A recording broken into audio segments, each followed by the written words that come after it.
Pertama-tama saya kan namanya halal bihalal ya. Yang namanya masih ada minal aidin wal faizin dulu. Mohon maaf lahir batin. Ya, saya yang terhormat semua tokoh-tokoh partai. Yang pasti ini kuning-kuning, aku biru lah dikit.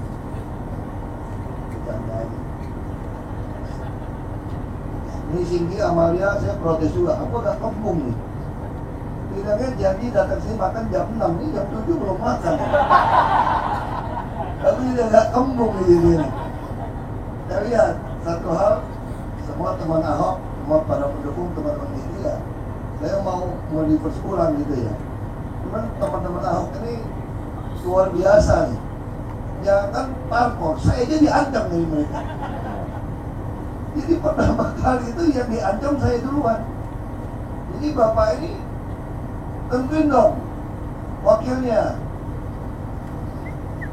Saya bilang wakilnya lagi nunggu nih, sama Pak Jarod lagi nunggu. Waktu itu kan nggak mau kasih tanggal waktu. Jadi bayangin nih, ini anak-anak ngancam saya, suruh saya ngancam Ibu Megawati, kacau kan? Jadi saya juga datang ke Umat, kayak ngancam juga. Ibu kalau nggak mau kasih, saya pakai yang lain loh. Akhirnya secara sistem nggak bisa, kita pakai yang lain. Tadi juga masih mau ngancam saya juga, bayangin aja. Jadi tadi udah ceritain, partai diancam ke saya, kalau nggak kasih surat keluar nih Pak Adi, jangan percaya Pak. Saya bilang, parpol ini betul-betul tulus. Saya kan lahir dari parpol. Saya bilang saya belum pernah lihat, seperti disampaikan dari saudara Victor, saya belum pernah lihat kejadian seperti ini. Dan saya bersyukur lah, walaupun saya dicaci-maki, diserang orang macam-macam, dan saya bersyukur juga, dipikir-pikir lumayan juga di parpol menghargai kita juga sekarang itu. Kenapa? Ini berkat ada keyakinan dari parpol. Saya ketemu juga Bang Surya. Bang Surya diserang, ini deparpolisasi. Lalu beliau ngomong begini, kalau kita partai politik tidak mau mendukung Ahok, membiarkan dia dengan independen teman Ahok, itulah deparpolisasi. Dan kalian pasti kalah. Jadi ini keyakinan Bang Surya. Kalau sampai Ahok pakai independen tanpa didukung partai dan menang, selesai. Itu deparpolisasi.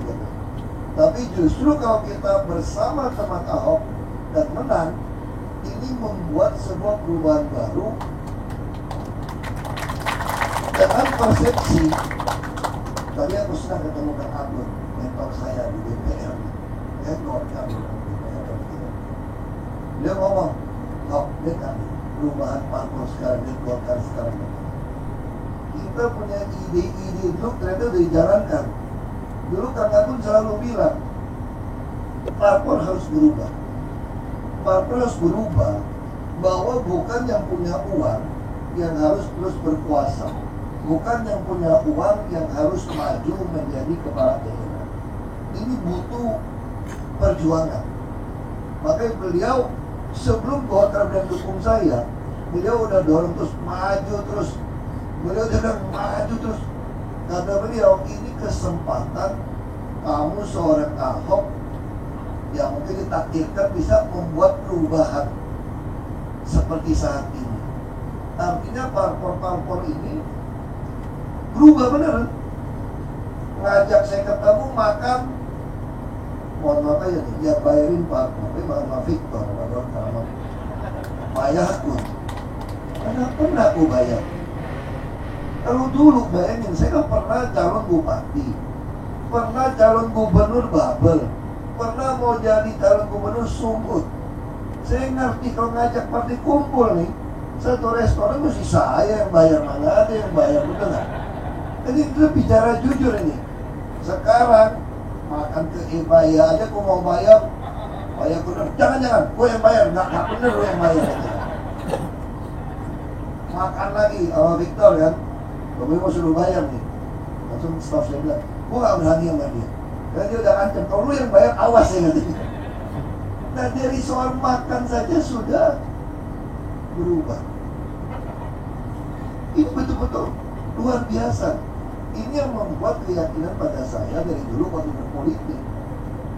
Kenapa saya menerima pinangan Gerindra waktu itu mendampingin Pak Jokowi, padahal Pak Jokowi belum mau jadi gubernur DKI dan Gerindra kursi kagak cukup lagi.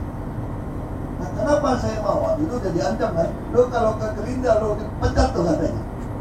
Jadi beliau bilang, Kang Agun nih, udah kau yakin terus saja. Nah, kenapa kami terus? Sekalipun saya dipecat, sekalipun pikiran saya bisa tidak calon juga. Tapi saya menang satu hal. Ketika persepsi stigma rakyat secara umum, tidak ada partai politik yang mau mencalonkan orang secara gratis. Ini stigma nih. Nah, minimal saat itu saya mematahkan stigma itu. Artinya ada partai Gerindra walaupun dia niatnya tulus nggak tulus, urusan kedua nih. Kursinya cukup nggak cukup, urusan kedua. Minimal ada seorang Ahok nggak perlu melamar partai, laku dipinang untuk mendampingi Pak Jokowi. Memang dalam perjalanannya akhirnya PDP juga ngajak saya ikut. Saya waktu ikut pun pikiran saya apa dengan saudara? Biar nggak jadi wakil gubernur, nggak terpilih pun, minimal saya membuktikan pada masyarakat ada partai politik PDIP dan Gerindra yang mau mencalonkan Jokowi dan Ahok karena punya catatan sebagai kepala daerah yang bersih, yang kerjanya benar. Satu dari Solo, satu dari Belitung. Berarti teori saya selama ini benar. Makanya waktu saya masuk partai politik pertama kali, saya tidak pernah mau ke DPR RI. Saya percaya teori Abraham Lincoln dulu. Dan sering cerita banyak makan Agun. Karakter seseorang baru teruji ketika dia diberikan kekuasaan. Jadi rakyat sebenarnya mengerti teori ini, tapi belum pernah dengar. Yang saya butuhkan dan berpolitik adalah panggung politik untuk mempertontonkan karakter sejati saya. Makanya waktu saya memulai politik, saya memilih menjadi anggota DPRD tingkat 2. Itu aturan main yang saya bikin. Orang bilang, kamu kalibernya DPR enggak. Kenapa? Karena panggung politik yang termurah dan termudah diraih adalah DPRD tingkat 2. Saya tawarin Golkar waktu itu. Makanya bapak saya Golkar. Saya masih punya foto penghargaan dari Pak Sudarmono kepada bapak saya. Gede, saya kirim ke anaknya nih. Gede sekali saya bikin. Lalu saya mau membuktikan, PDP juga nawarin waktu itu, partai baru juga, Demokrat juga. Saya pikir saya mau coba ngetes Golkar. Wah, susah waktu itu masuk DPD tingkat 2. Akhirnya saya mau coba, partai baru lah, PIB. Bagi saya cocok, partai Insinyur Basuki. Udah, kita coba. Sederhana saya. Saya mau membuktikan kalau saya berpolitiknya benar, saya dapat kursi. Kampanyenya agak nyeleneh, ini akal sehat, tapi dapatnya kecil. Yang pilih saya hanya 300 orang lebih. Kursi sisa jadilah di DPRD tingkat 2. Waktu DPRD tingkat 2, panggung politik ada. Saya tinggal tunjukkan, dan nggak mudah waktu saya berteori politik. Belitung Timur 93% Muslim. Fraksi Bulan Bintang menguasai kursi 55%. Bagaimana mungkin Anda bisa berperangan? Tapi saya katakan, kalau ada pemilihan langsung bupati oleh rakyat, mau bisa jadi bupati. Asal saya bekerja untuk rakyat tanpa pamrih. Ketika belum tahu itu, saya bekerja tanpa pamrih. Muslim 93%, Masyumi fraksi 55% di DPRD, nggak masuk akal. Tapi saya kerja 7 bulan, mengurusi warga, kasih kartu nama macam-macam. 7 bulan saja, warga Belitung Timur bilang gini, jadi bupati kami Hok. Saya bilang, mana bisa, turunan Cina, Kristen lagi. Terus kagak mau kasih duit lagi. Triple nih. Mereka bilang kami tidak peduli, Anda maju kami pilih. Makanya mungkin Bapak Ibu bisa cek di seluruh Indonesia mungkin. Hanya KPUD Belitung Timur mencatat calon kepala daerah menolak kampanye. Nggak mau kampanye karena duit, saya bilang. Ngapain kampanye ngumpulin orang? Nggak bagi kaos. Itu pertama kali saya coba. Yang lucu, lawan saya kan dari Golkar, PBB, semua kenal kan. Dia pakai saya gini tuh, Pak. Aku masih ingat tuh, Hadi Ajin Sekda Golkar. Hok, sini Hok. Ini sama-sama calon nih, dia kenal saya dari kecil. Hok, sini Hok. Kau harus jujur ya sama abangnya, Hok. Jujur apa, Bang? Kau betul tidak beli baju kaos. Karena semua orang bilang Ahok akan kasih baju kaos yang banyak. Bener, Bang? Jangan bohong ya sama abang ya, jangan bohong ya. PBB juga ada kirim baju kaos. PBB juga Abdul Fattah, saya kenal baik, kayak abang sendiri. Jadi bener Hok, nggak ada kaos. Bener Bang, sumpah ya Hok. Gak usah sumpah Bang, pasti nggak ada kaos. Kalau kamu nggak beli kaos, kami juga nggak mau beli lagi Hok. Hemat uang dia bilang. Asli, nggak ada baju kaos. Dan saya nggak kampanye, tapi dia nggak berani nggak ikut, dia kampanye. Nggak ada baksos, nggak ada bagi sembako. Saya 5 pasang dapat 37,13%. Nomor 2 Golkar 22, PBB 21. Jadilah bupati. Nah, saya udah naik tingkat lagi nih. Nah, waktu saya mau jadi gubernur, nah, saya udah berpikir saya kan kalah di Babel. Waktu saya di Babel lebih berani lagi. Tidak ada kampanye yang banyak, nggak bagi kaos. Udah mulai nih berantem sama partai-partai. Partai minta duit, kok nggak bisa? Nggak bisa. Kalian yang mesti bayar gua kalau mau maju. Oh, marah partai waktu itu. Langsung cabut bendera. Saya pakai partai 0, cabut bendera semua. Tapi nggak bisa batalin. Aku udah tahu tengah-tengah nggak bisa batal dong. Pidana kan udah nyalonin. Marah-marah sama saya. Nggak jadi, nggak apa-apa. Mau kayak apa proses, saya ke Sumut, saya mau ngetes. Aku pelaku nggak ikut calon di Sumut ya? Dimarah-marahin dari Pak Taufik Kemas. Pada survei oke sih sebetulnya. Mereka nggak yakin. Begitu ya ke Jakarta, atau udah kembung ditanggung kenyang. Ini perlu cerita supaya Bapak Ibu ngerti pikiran saya. Akhirnya saya ke Jakarta, saya lebih berani lagi ke Jakarta. Bilang sama Pak Jokowi, baju kita harus dibeli, dijual baju itu. Wah, waktu itu mungkin orang nggak pernah kepikir kan. Udah nggak ada sembako, nggak ada kampanye, nggak ada hidup, baju harus beli. Mulailah saat itu orang pertama yang kenal kampanye, orang harus beli baju. Nah sekarang begitu masuk ke sini, begitu teman Ahok, saya berpikir lebih berani lagi teman. Saya berpikir nih, ini kagak keluar duit, taman Ahok ada 1 juta nih. Saya bilang sama mereka, lu kalau mau bikin acara, jual tiket, shop semua, apa laku, biarin, gak laku gak usah datang, enak aja gua kerja buat lu gak mau keluar duit. Yang lain mereka bilang, kan kembali balik dong.